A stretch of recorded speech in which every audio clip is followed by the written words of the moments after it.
Gloire à l'Éternel qui ne ménage à nouveau aucun effort, afin que toi et moi soyons debout et en bonne santé ce matin. Il nous convie à cette occasion dans Actes 9, 32, 43. Cette partie du texte biblique nous présente deux faits majeurs. Pierre qui guérit et né malade par le nom de Jésus-Christ, et Pierre qui ressuscite Tabitha, encore appelée Dorcas par le nom de Jésus-Christ. C'est la promptitude de Pierre à agir dans ces deux cas qui nous marque.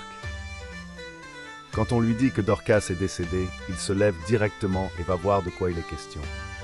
Comme quoi, il faut apprendre à être diligent dans la vie pour certaines situations, à l'exemple de Pierre.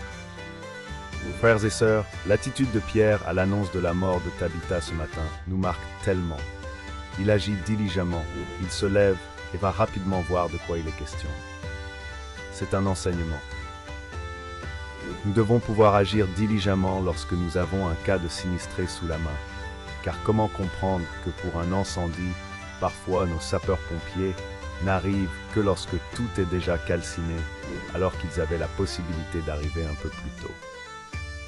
Comment comprendre que parfois certaines forces de l'ordre n'arrivent sur des situations de braquage, qu'après s'être rassurés que les braqueurs sont déjà partis et que leurs propres vies ne sont plus en danger. La diligence doit nous tenir.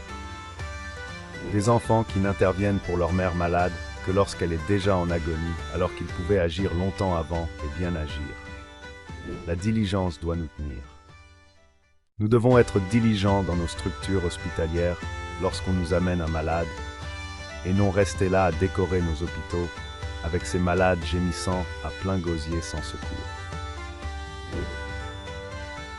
La diligence doit s'imposer à nous en ces temps où on s'inscrit sur les listes électorales.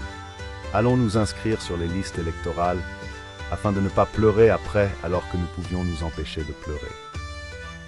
Nos services publics ont besoin de diligence envers les usagers publics, car celui qui débarque dans ton bureau vient aussi de quelque part et doit aller ensuite vaquer à ses occupations. Apprenons à être diligents pour la lecture et la méditation de sa parole, car c'est l'essentiel pour nos vies. Toutefois, notre diligence doit être précédée du discernement.